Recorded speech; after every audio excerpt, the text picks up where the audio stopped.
Olá, boa noite. Estamos no ar pela RIT. Que prazer, terça-feira e ao vivo. Estamos aqui. Obrigado pelo seu carinho, pela sua audiência. Obrigado por permitir que este programa entre no seu lar. E, mais uma vez, eu desejo que você melhore um pouco mais o seu currículo de sabedoria, de aprendizado, porque hoje nós temos um tema interessante, e não só interessante é o tema, como também os convidados que foi selecionado para o programa de hoje. Hoje nós estamos perguntando: morte, estado de total inconsciência ou repouso no seio de Abraão? Como é que fica depois da morte? Mas tem que haver uma diferença. Como fica para quem? Para o ímpio e para aqueles que estão em Cristo. Como é que funciona tudo isso? Realmente é um estado de inconsciência?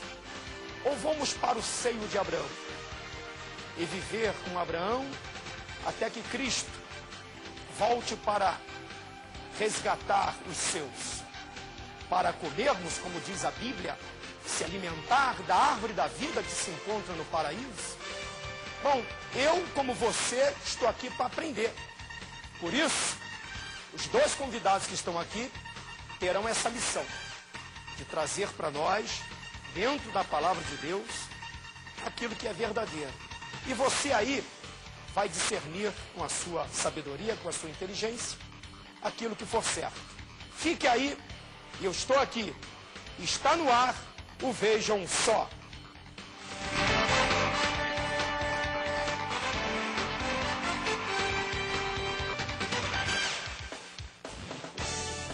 Muito bem. Obrigado pelo seu carinho, pela sua audiência. Mais um programa, mais uma noite em que Cristo certamente vai se manifestar. E você pode ter certeza que esse é o intuito da RIT. É trazer até você aquilo que certamente vai melhorar o seu poder de entendimento. E você hoje vai ficar maravilhado. Eu estou falando isso porque eu já estive conversando aqui com os nossos convidados, que são pessoas que certamente têm muito que nos ensinar. E eu vou querer aprender como sempre. Deixa eu agora apresentar aqui os nossos convidados. Eu vou começar pelo professor. Ele é professor da Universidade Presbiteriana Mackenzie. Ele é professor e doutor. Professor e doutor Carlos Caldas. Tem o R aqui. Professor Carlos, obrigado pela sua presença. Boa noite. Boa noite, Teixeira. Esse R é de quê? Ribeiro. R de Ribeiro. Muito bem, obrigado pela sua presença. É um prazer grande. Prazer voltar aqui. Essa é a terceira oportunidade que eu tenho de estar aqui e é sempre uma alegria. Que satisfação muito grande. Prazer é nosso, porque vamos certamente aprender um pouco mais. Ele é jornalista e, além de jornalista, ele é consultor bíblico da nossa querida Igreja Adventista. Ele é o Leandro Soares Quadros. Tem nada a ver com o nosso ex-presidente, não, o Jânio Quadros, né? Olha, boa noite, pastor Teixeira, uma satisfação estar aqui. Acho que não tem a ver, né? Eu vou fazer uma pesquisa aí na minha árvore genealógica para descobrir se eu tenho um parentesco com o Jânio Quadros, né? Mas é uma alegria ter a oportunidade de estar aqui com vocês. Obrigado, prazer é nosso. E se você fosse parente de Jânio Quadros, deveria ser alegre, porque era um homem muito inteligente.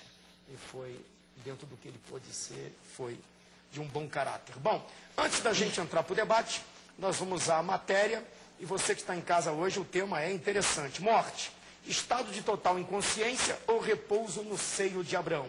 A gente vai para a matéria e volta já para dar início ao debate. Mesmo sendo um processo da vida, a morte nem sempre é encarada como algo natural. Com certeza, a maioria das pessoas já se perguntaram alguma vez sobre o seu destino depois da morte. Para o pastor e psicólogo Djalma Lopes, após a morte, a pessoa aguardará a vinda de Cristo com total consciência. Eu não acredito, por exemplo, no sono da alma. Eu acredito numa consciência da alma. A pessoa está nesse estágio, mas está consciente. Está consciente. Eu sempre costumo dizer para os meus alunos o seguinte: é como aquela noiva que está para entrar na igreja. o noivo já está lá na igreja, com os padrinhos. Nada aconteceu ainda, não casaram ainda. Mas ela já está na expectativa muito positiva. E ele também está numa expectativa muito positiva. Ela está lá, como é que está? Está tudo certinho? E ela também, por sua vez. Então já há aquela expectativa de uma coisa muito positiva. Segundo os estudiosos, antes da morte e ressurreição de Cristo, os mortos iam para um lugar chamado Sheol. E lá havia uma separação entre os salvos e os não salvos. A palavra Sheol, ela é equivalente ao termo grego Hades, e ambas significam morada dos mortos. Morada dos mortos. Nós entendemos que, após a morte e ressurreição do Senhor Jesus, com base em Efésios capítulo 4, a partir do versículo 8, Jesus subindo ao alto levou cativo o cativeiro e deu dons aos homens. Nesse momento, numa perspectiva teológica, numa interpretação teológica, nós entendemos que Jesus instaurou o paraíso. Mas e hoje como fica? Para o pastor, tanto os salvos quanto aqueles que não terão a vida eterna ficarão em lugares distintos. Pelo menos é o que a Bíblia relata na passagem do rico e Lázaro. O rico, que nesse texto foi uma pessoa condenada, ele já estava sentindo dores. E ele dizia: pai Abraão, manda que Lázaro molhe a ponta do seu dedo e coloque da minha língua, porque as chamas aqui são atormentadoras. Então, em função disso, eu acredito assim, ele estava definitivamente no inferno? Na minha concepção, não. Mas já estava por antecipação, sabendo que o veredito, que o martelo que seria batido em relação ao destino da sua eternidade, era negativo. A Bíblia é tremenda por causa disso, nos dá essa possibilidade de interpretação. Só que nós devemos tomar cuidado com as interpretações, né? A gente não pode falar por entre as linhas, mas nós podemos falar pela hermenêutica, a interpretação. Eu vou começar aqui perguntando para o meu querido aqui, o jornalista e consultor bíblico, o Leandro Soares. Ô Leandro, a doutrina dos aniquilacionistas, não sei se você conhece. Conheço. Eles defendem a cessão total da vida no ato da sua morte. Cessa totalmente no ato da sua morte. Ele aí se refere à alma, né, princípio, a alma que é o princípio vital da vida, diz que sucumbe junto com a morte. Como é que você vê em relação a isso, ao tema de hoje? Certo, pastor. Nós adventistas, pastor Sétimo Dia, nós temos uma crença diferente dos demais aniquilacionistas, por exemplo, né? Eles creem, por exemplo, que a pessoa, quando é lançada no lago de fogo, ela é totalmente consumida e vira em cinzas de uma hora para outra. A nossa crença, ela é diferente. Nós cremos sim no aniquilacionismo, né? Só que com uma diferença. Até isso pode ser visto no livro Grande Conflito, da escritora Chris Ellen White, na página 544 e 545, que o castigo da pessoa é proporcional às obras dela. Esse é um comentário dela. E aí eu vou para Lucas 12, 47 e 48. Aquele servo, porém, que conheceu a vontade de seu senhor e não se aprontou, nem fez segundo a sua vontade, será punido com muitos açoites. Aquele, porém, que não soube a vontade de seu senhor e fez coisas dignas de reprovação, levará o quê? Poucos açoites.